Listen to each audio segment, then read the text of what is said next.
Salve, salve, palmeirenses de todo o Brasil e do mundo. Gostaria de pedir para vocês para se inscreverem em nosso canal, dar uma força aí para a gente poder crescer, continuar entregando um conteúdo legal para vocês. E, se possível, deixe o seu like e o comentário também. Valeu, obrigado. Avante palestra. Ganhamos, porra!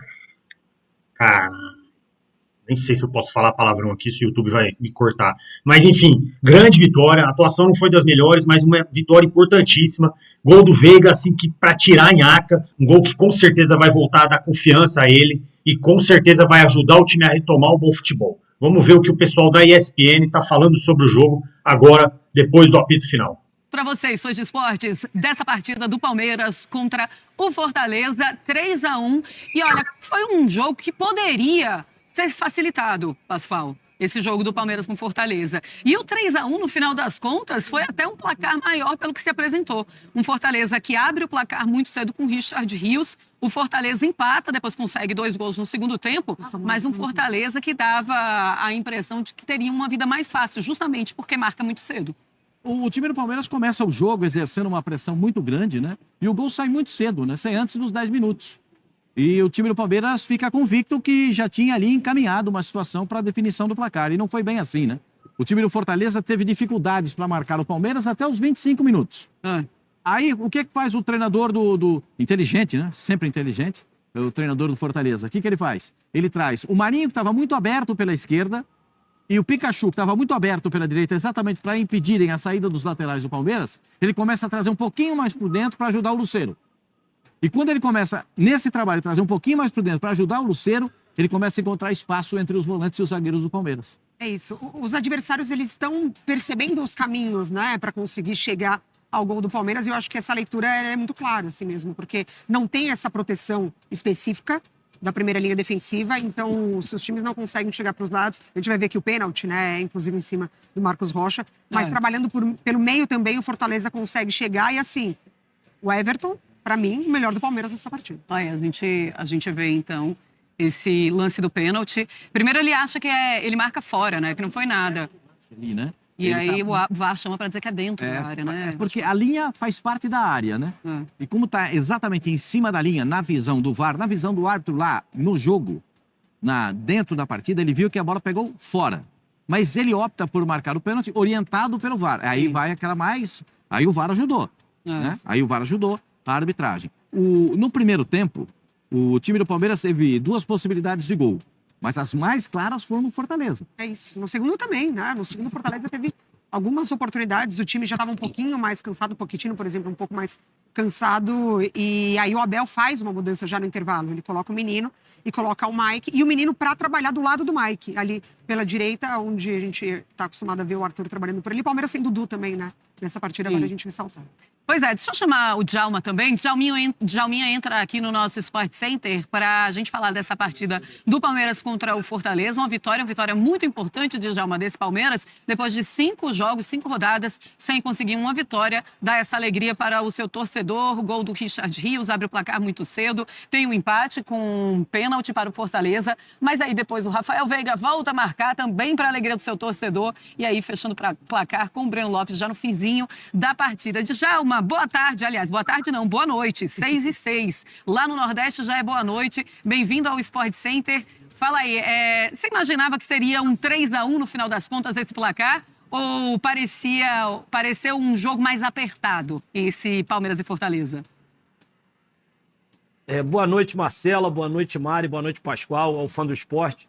Marcela, eu acho que o Palmeiras conseguiu a principal coisa, que era acabar com essa fase ruim de resultados, né? Conseguiu a vitória, mas a gente vendo o jogo, foi um jogo muito equilibrado. Acho que o resultado, acho que ele não demonstra realmente tudo que foi o jogo. Acho que o Fortaleza, a gente vendo os lances aí, poderia ter tido uma sorte melhor no jogo, teve várias oportunidades, mas eu acho que o objetivo principal era isso, né? Acabar com essa má fase de vitórias e com isso acho que o Palmeiras conseguiu o mais importante, que era o seu objetivo. É um resultado até elástico em relação ao que o jogo foi. Eu acho que o Fortaleza merecia uma sorte maior nesse jogo.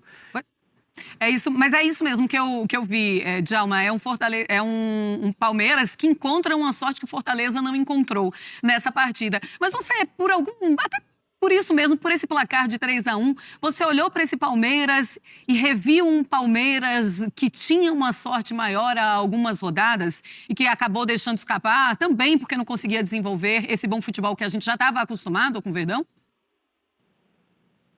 Não, na verdade, Marcelo, o Palmeiras ele sempre ficou muito marcado por ser uma equipe muito sólida, uma equipe consistente. E aí, a partir disso, ela começava a criar suas oportunidades, fazer o seu jogo e ganhar os jogos.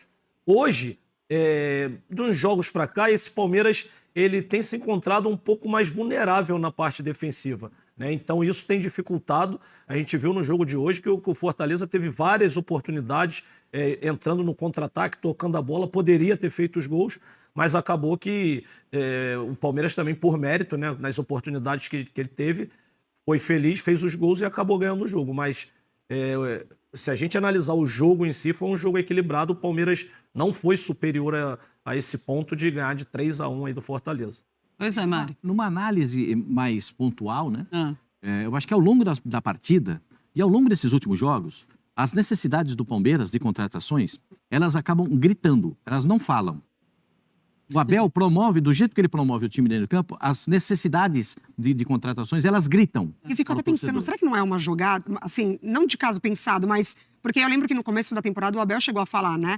Vamos ver o que esse elenco pode me entregar com tanto de campeonato que tinha, porque ainda estava vivo, né? Foi bem começo de temporada. E aí hoje ele coloca o John, né? Ele não entra nem com o menino. Que é um setor que... O John hoje fez o pior jogo dele com a camisa do Palmeiras. Inclusive, quando ele faz a substituição, o time melhora demais, né? Claro, porque o John está completamente perdido em campo. Porque o John não tinha missão. Ele não tinha o que fazer. Ele não era meia, ele não era ponta. Ele não voltava para ajudar e ele não atacava. Então ele ficou completamente perdido no jogo. Ficou deslocado. Aí entra uma necessidade do Palmeiras. Por isso é que ele pede a contratação de um atacante de velocidade.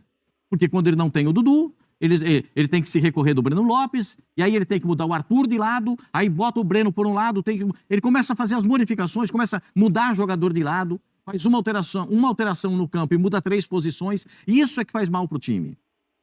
Quando você olha, o Djalma acabou de falar, a Mari tinha falado anteriormente, que os adversários notam o que o Palmeiras está sofrendo, como o Palmeiras sofre porque o Palmeiras adianta os 2 laterais para trazer a primeira linha de marcação dos volantes, né, para cima dos homens que vêm com a bola. O que isso provoca? Um espaço entre os volantes e os zagueiros.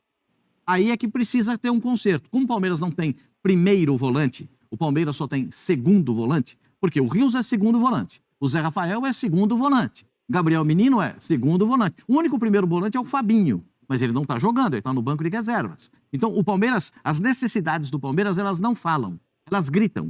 E o Abel sabe, o Abel pediu 4 jogadores. Um zagueiro, um volante, um meia e um atacante de velocidade. Mas esses últimos dias, ele já está satisfeito com 2. Ele ficaria muito satisfeito em ter um atacante de velocidade e um volante, tanto que ele termina o jogo com o Jailson, voltando de lesão. Porque ele insiste em ter um primeiro volante. O Palmeiras não tem esse jogador. E é aí que os adversários... Puxa vida, né? O Palmeiras perdeu o Danilo. O Danilo foi negociado em julho do ano passado. Mas ele só saiu em dezembro. Sim. Então o Palmeiras tem de julho do ano passado a julho desse ano, 1 ano para contratar um volante e não conseguiu. Ah, mas agora ficou tudo muito caro, ninguém quer negociar. Todo mundo pede muito para negociar o jogador com o Palmeiras. Mas tem 1 ano. Como é que tem planificação? Onde é que está o plano de ação de um clube que sabe que vendeu o seu melhor jogador de meio campo e não consegue fazer uma contratação? Onde é que você vê? O Giovani ontem sofreu uma lesão, a gente torce que o menino se recupere, né? Começou a carreira dele lá na Arábia, logo no comecinho do jogo teve uma lesão séria e é um belíssimo jogador, a gente espera que ele se recupere. Negociou os jogadores que negociou, mas ainda não conseguiu suprir a necessidade de um atacante de velocidade. Então, aí a torcida do Palmeiras reclama. E o Abel... nas escalações, como ele... Eu não sei, acho que não é caso pensado não, viu, Mário? Eu também acho que não. Eu acho que é necessidade mesmo, sabe? É necessidade. E a demonstração está muito clara para quem vê jogo. Porque é o seguinte, tem uma diferença, né? Entre ver e enxergar o futebol. Ver, todo mundo vê. Agora, enxergar o detalhe, onde é que a coisa acontece, por que acontece, como é que os adversários chegam, como é que o Palmeiras cria, por que o Palmeiras ganhou um jogo de 3-1, e o Djalminha acabou de dizer, e nós dissemos aqui também, que o Palmeiras teve muita dificuldade na trajetória do jogo. fez o terceiro gol porque o time do Fortaleza estava inteirinho dentro da Sim. grande área. O Everton tinha acabado de fazer uma grande defesa. E tava danado. O Everton passou o jogo inteiro irritado, porque ele precisou trabalhar demais. Agora, o que muita gente se questiona também era que antes, o Abel Ferreira, ele conseguia adaptar os seus jogadores. Eu não tenho o primeiro volante, mas tenho mais o segundo volante, eu conseguia trazer mais. Foi assim que ele fez com o Zé Rafael. E deu muito certo, mesmo o Zé Rafael sendo segundo volante, né, vindo um pouco mais para trás. Então, antes ele conseguia adaptar jogadores que hoje ele não consegue. Ainda assim, é uma Leila Pereira dizendo que está tudo muito caro, é o Palmeiras dizendo que está muito difícil para trazer jogadores, enquanto a gente vê outros clubes se reforçando. Não é que o Palmeiras não tem esse dinheiro, ele tem, e é isso que irrita o torcedor, Mari. Pois é, porque assim, uma coisa é você adaptar por uma necessidade, outra coisa é você descaracterizar o jogador. Sim. Né? Então, assim, o Palmeiras, o Abel, ele faz muito bem esse trabalho, acho que principalmente quando o time estava bem encaixado e ele não passava por tantas necessidades, porque a gente está falando de necessidades, né? Uhum. Então, assim, ele consegue, para tampar um pouquinho ali, para trabalhar com esse tempo, enquanto não chega a contratação que ele tanto pede, por exemplo, no caso do Danilo, ele consegue adaptar o Zé Rafael ali. Mas a gente percebe que não é necessariamente a dele ali.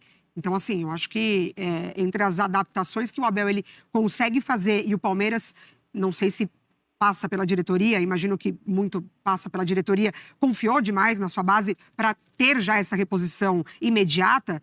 E aí a gente está falando de um processo, né? A gente está falando assim, o Palmeiras ele prepara muito bem, o Palmeiras trabalha muito bem com a base e tem uma conversa muito alinhada, né? Praticamente com todos os setores, diretoria, base, o time principal, mas o futebol ele pede mais agilidade, ele pede já mais uma coisa imediata. Então assim, ele perde duas peças muito importantes da sua engrenagem. E aí agora tá sentindo falta. Pois é, sente mesmo, Djalma, e é muito claro isso nas partidas. Hoje o Palmeiras teve esse placar, foi até um placar elástico, mas teve a sorte do jogo começar a se encaixar no segundo tempo principalmente, mas é um Palmeiras que precisa de reforço e que muitas vezes, claro, é difícil a gente ver torcedor do Palmeiras protestando porque o time vem ganhando títulos atrás de títulos, mas quando você vê que a equipe começa a cair de produção e você não vê a diretoria agindo na velocidade que deveria para trazer essas reposições para o seu treinador, a gente entende também o torcedor ficar um pouco irritado, né, Djalma? É normal, né, Marcela? Porque, assim, todos os concorrentes, os principais, os adversários, todo mundo procurando se reforçar e não só nessa janela, né? Já desde o início do ano. E o Palmeiras, por ele ter um sistema de jogo muito definido, seu elenco saber como é que funciona tudo, muitas vezes você trocava as peças e entravam jogadores até com menor qualidade técnica, mas conseguia suprir, conseguia fazer bem a função pela equipe estar muito bem organizada. Mas o nível está subindo e o Palmeiras tem que acompanhar. Eu acho que o Palmeiras perdeu jogador importante e numa posição muito importante, né, que é ali o meio de campo. E eu acho que, assim, apesar do Gabriel Menino ter entrado, ter jogado bem, mas você precisa de mais reforços nessa posição. O Palmeiras precisa de reforços na frente, porque, assim, você vê as outras equipes, sai um jogador, as principais concorrentes do Palmeiras, entra o outro praticamente do mesmo nível. E no Palmeiras isso não acontece. Quando sai um titular, principalmente em determinadas posições, o que entra está muito abaixo. Então, é preciso sim reforçar, porque o Palmeiras agora ele está em duas competições só, né? Está na Libertadores e no Brasileiro e tem que, pela sua potencialidade, tem que ir em busca de um desses e para isso eu acho que necessita reforços sim. Dá para ficar nessas duas competições com o que tem ou precisa reforçar? Se bem que está futebol muito louco, perto né? de trazer os 5, né? Também. Bom, é isso aí, moçada. Eu acho que o mais importante hoje foi a vitória, tirar a sanhaca, né? O time ganhar confiança novamente para poder seguir em frente e conquistar novas vitórias, principalmente ter mais confiança para o jogo contra o Atlético Mineiro na Libertadores. O time tem que melhorar, os jogadores sabem, o Abel sabe, mas o importante hoje, repito, foi a vitória. A vitória era extremamente importante para a gente poder dar continuidade na temporada. Um abraço, avante palestra!